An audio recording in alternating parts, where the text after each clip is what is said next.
సమస్యల పరిష్కారంలో తన వంతుగా సహాయ సహకారాలు అందిస్తానని మహబూబ్ నగర్ బీజేపీ పార్లమెంట్ అభ్యర్థి డీకే అరుణ అన్నారు. మహబూబ్ నగర్ బార్ అసోసియేషన్ న్యాయవాదులతో ముఖాముఖి కార్యక్రమంలో ఆమె పాల్గొన్నారు. జిల్లా కోసం తాను ఏం చేశానో అందరికీ తెలుసన్నారు. ఈ ప్రాంత అభివృద్ధి కోసం ఎవరు ఏం చేశారో ఆలోచించి ఓటేయాలన్నారు. ఓటమి భయంతోనే కాంగ్రెస్ తప్పుడు ప్రచారం చేస్తుందన్నారు డీకే అరుణ.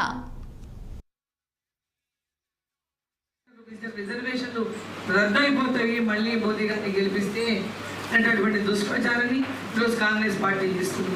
అంటే రాజకీయాల్లో ఎంతకైనా దిగజారుతాం అనేటువంటిది ఇవాళ వాళ్ళు మాట్లాడుతున్నటువంటి మాటలు కానీ వాళ్ళు చెప్తున్నటువంటి భాష కానీ చాలా స్పష్టంగా చూస్తున్నటువంటి వీళ్ళందరూ విజ్ఞులు వీళ్ళందరూ కూడా సొసైటీలో మరి ఇంటలెక్చువల్స్ అడ్వకేట్స్ అంటే కూడా ఈరోజు సమాజం ఏ వైపు తీసుకెళ్తా ఉన్నారో ఒకసారి మనం అంతా కూడా ఆలోచన చేయాల్సినటువంటి అవసరం ఉంది. ఇప్పటికే ముస్లింలలో ఒక విద్వేషాన్ని రెచ్చగొట్టింది. దేశం కోసం మనది దేశం అని భావించకుండా మీరు వేరే మేము వేరే అనేటటువంటి ఒక విద్వేషాన్ని కాంగ్రెస్ పార్టీ ఒక పక్కన రెచ్చగొట్టింది. ఈరోజు కులాల మధ్యలో కూడా రెచ్చగొట్టి విడదీసి భారతదేశాన్ని ముక్కలేనటువంటి లక్ష్యంతో ఈరోజు అధికారం కోసం కాంగ్రెస్ పార్టీ ప్రయత్నం చేస్తూ ఉంది. ఈరోజు ఏ లక్ష్యమూ లేకుండా కేవలం ఒకే లక్ష్యం అధికారం అనేటటువంటి లక్ష్యంతో ఈరోజు ప్రతిపక్షాలు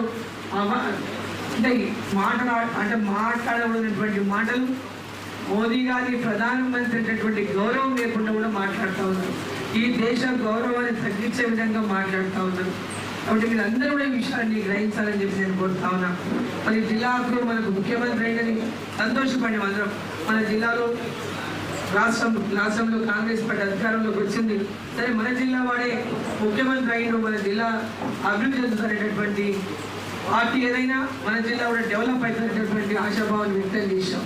కానీ వాళ్ళు విషయం కొడుతూ ఉన్నారు. అసలు ఈరోజు అభివృద్ధి అనేటువంటి మాటలు పక్కన పెట్టి వ్యక్తిగత ఎన్నికల్లో కూడా అభివృద్ధి గురించి మాట్లాడతలేరు. వాళ్ళు ఏం చేసిండ్రో చెప్తలేరు, ఏం చేస్తారో చెప్తలేరు. కేవలం పర్సనల్ అటాక్, పర్సనల్గా ఇమేజ్ని డ్యామేజ్ చేసినటువంటి భాషతో మాట్లాడుతూ చాలా ఎంత దిగజారుడు మాటలు మాట్లాడుతూ ఈరోజు సమాజాన్ని కూడా సిగ్గుపడే విధంగా వాళ్ళు ఈరోజు పోస్టింగ్లు పెడుతూ ఇన్స్టాలో, ట్విట్టర్లో, అది సోషల్ మీడియాలో ఈరోజు చాలా చిల్లరగా వ్యవహారం చేసినటువంటి తీరు కూడా అందరూ గమనించాలని చెప్పి నేను ఈ సందర్భంగా కోరుతా ఉన్నా.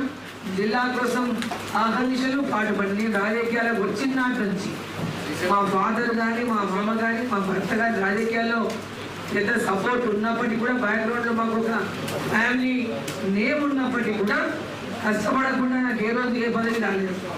కష్టపడే ప్రజల లోపల ఆ గెలుపు సాధించుకున్నాను. కాబట్టి ఈరోజు ఊరికేదో పేరుతో మా ఆయన పేరుతోనో మా మామ పేరుతోనో నా భర్త పేరుతో నేను గెలవలేదు. ప్రజల్లో ఉండి ప్రజల కష్టాల మీద ప్రజల సమస్యల మీద పోరాటాలు చేసి ప్రజల యొక్క అభిమానాన్ని పొంది నేను రాజకీయాల్లో ఈరోజు